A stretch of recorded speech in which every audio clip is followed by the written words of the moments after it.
নমস্কার বন্ধুরা, পদ্ধতি রান্নাঘরে আপনাদের সবাইকে স্বাগত। আজ আমি আপনাদের সাথে একদম বিয়েবাড়ির মতো চিকেন পকোড়ার তৈরির রেসিপি শেয়ার করছি।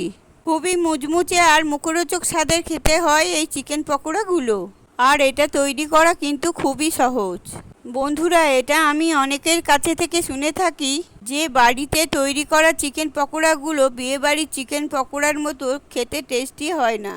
তাই আজ আমি আপনাদেরকে যেভাবে চিকেন পকোড়া বানিয়ে দেখাবো, এইভাবে যদি আপনারা বাড়িতে চিকেন পকোড়া তৈরি করেন, তখন আপনাদের তৈরি করা চিকেন পকোড়া একদম বিয়েবাড়ির মতো টেস্টি খেতে হবে।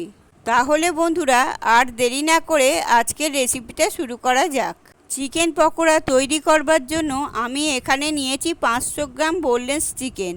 চিকেনটাকে খুব ভালো করে পরিষ্কার করে জল দিয়ে ধুয়ে নিয়েছি, আর চিকেনের পিসগুলো এইরকমই ছোট সাইজের করে কেটে নিয়েছি। দেখে বুঝতে পারছেন খুব বেশি বড় সাইজে চিকেনের পিসগুলো কাটবেন না, তখন কিন্তু চিকেন পকোড়াটা তৈরি হবার সময় ভেতরের চিকেনটা কাঁচা থেকে যাবে, চিকেনটা ভালোভাবে নরম হবে না বা সেদ্ধ হবে না। তো সেই কারণে এইরকমই ছোট সাইজের পিস করে চিকেনটাকে কেটে নিতে হবে। চিকেনটাকে একটু ম্যারিনেশন করে নেব।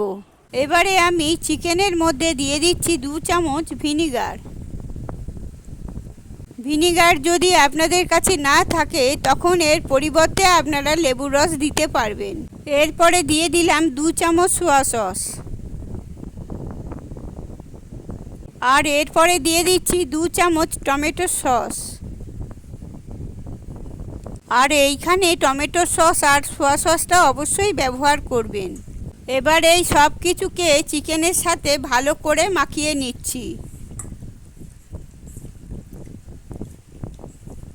তো দেখুন বন্ধুরা, আমি সব কিছুকে চিকেনের সাথে খুব ভালো করে মাখিয়ে নিয়েছি। এবার এই চিকেনটাকে আমি ম্যারিনেশন করে ঢাকা দিয়ে রেখে দেবো 10 থেকে 15 মিনিটের জন্য। দেখুন বন্ধুরা, 15 মিনিট হয়ে গেছে। আমি পাত্র থেকে ঢাকাটা খুলে নিচ্ছি।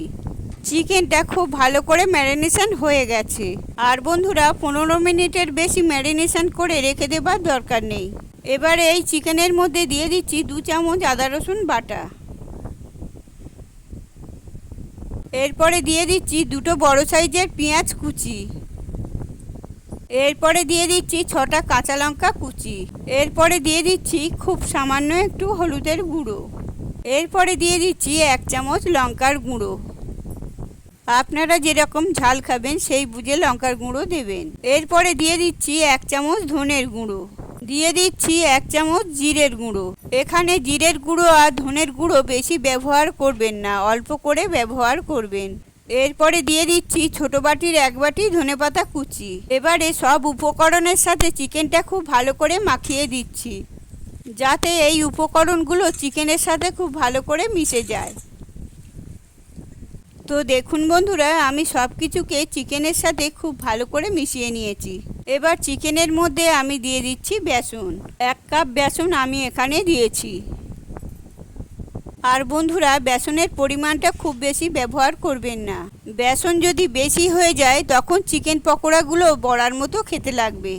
এরপর এর মধ্যে দিয়ে দিচ্ছি 1 কাপ কর্নফ্লাওয়ার।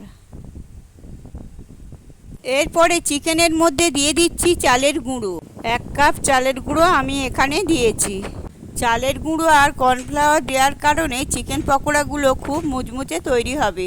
আর এখানে দিয়ে দিচ্ছি লবণ। বন্ধুরা, আমি এখানে সস ব্যবহার করেছি, আর সেই কারণে লবণের পরিমাণটা বুঝে ব্যবহার করবেন, কারণ সসের মধ্যে লবণ থাকে। দেখুন বন্ধুরা, আমি এর মধ্যে 2টো ডিম ভেঙে দিয়ে দিলাম। এবার এই সব কিছু চিকেনের সাথে খুব ভালো করে মিশিয়ে নিতে হবে। বন্ধুরা, এই সময় আপনাদের একটা কথা বলে রাখছি, যদি এটা মাখানোর সময় মনে হয় এটা একটু পাতলা হয়েছে, তখন আপনারা আরও একটু বেসন আর কর্নফ্লাওয়ার দিয়ে দেবেন। তো দেখুন বন্ধুরা, আমি সব উপকরণগুলো চিকেনের সাথে খুব ভালো করে মাখিয়ে নিয়েছি। বন্ধুরা, আমি চাট মশলা দিতে ভুলে গেছি, তাই মেখে নেওয়ার পরে 1 চামচ চাট মশলা দিয়ে আবারও মেখে নিলাম। আর এই রকমই একটা মিশ্রণ তৈরি হয়েছে। দেখেই বুঝতেই পারছেন খুব বেশি পাতলা হয়নি। এই রকম একটা শক্ত করে মিশ্রণ তৈরি করতে হবে। এবারে আমি আপনাদের একটা চিকেনের পিস তুলে দেখাচ্ছি। দেখুন, চিকেনের গায়ে কিন্তু খুব সুন্দর একটা লেয়ার তৈরি হয়েছে। এই রকমভাবে এই চিকেন পকোড়ার মিশ্রণটা তৈরি করতে হবে। বন্ধুরা, আমার এই রেসিপিটা ফলো করে আপনারা বাড়িতে অবশ্যই একবার চিকেন পকোড়াটা তৈরি করবেন। খুবই মুচমুচে আর খুবই টেস্টি খেতে হয়। একবার না বানিয়ে খেলে বুঝতেই পারবেন না। এবারে আমি চিকেন পকোড়াগুলো ভেজে নেব, আর তার জন্য গ্যাসে একটা কড়াই বসিয়েছি। কড়াইটা গরম হয়ে গেলে কড়াইতে দিয়ে দিচ্ছি বেশ কিছুটা সাদা তেল। তেলটা ভালো মতো গরম হয়ে গেছে, এবার গ্যাসের ফ্লেমটা কমিয়ে লো ফ্লেমে করে দিলাম। এবারে একটা একটা চিকেন পকোড়া আমি গরম তেলের মধ্যে দিয়ে দিচ্ছি। আর বন্ধুরা, যে কটা চিকেন পকোড়া কড়াইয়ের মধ্যে ধরবে সেই কটা আমি দিয়ে দিচ্ছি, আর বাদবাকিগুলো আমি পরের ভাঁড়ে ভেজে নেব।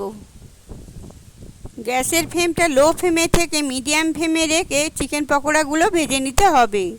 চিকেনটা কাঁচা রয়েছে, তো যাতে চিকেনটা ভালো মতো সেদ্ধ হয়ে যায়, তো সেই কারণে লো ফ্লেমে থেকে মিডিয়াম ফ্লেমে রেখে চিকেন পকোড়াগুলো ভাজতে হবে। তাহলে দেখবেন চিকেন পকোড়াগুলো বাইরে থেকে ভীষণ মুচমুচে দেখতে হবে, আর ভেতর থেকে খুব ভালো মতো চিকেনটা সেদ্ধ হবে। তো দেখুন বন্ধুরা, এইভাবে উল্টে পাল্টে আমি চিকেন পকোড়াগুলোকে খুব ভালো করে ভেজে নিচ্ছি, গ্যাসের ফ্লেমটা লো থেকে মিডিয়াম রেখে। খুবই মুচমুচে তৈরি হয়েছে চিকেন পকোড়াগুলো। এবার এগুলোকে তেলের মধ্যে থেকে তুলে নিলাম।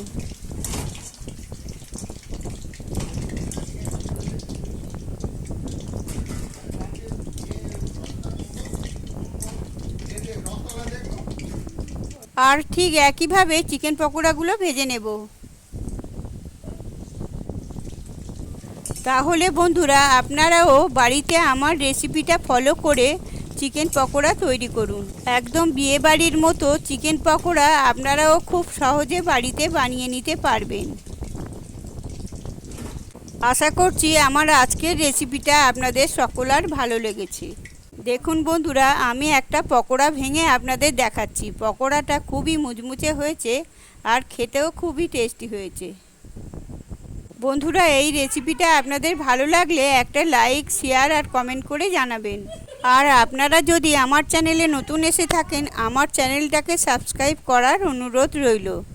আর পাশে থাকা বেল আইকনটা প্রেস করবেন, যাতে নতুন নতুন রেসিপি সবার আগে আপনাদের কাছে পৌঁছে যায়।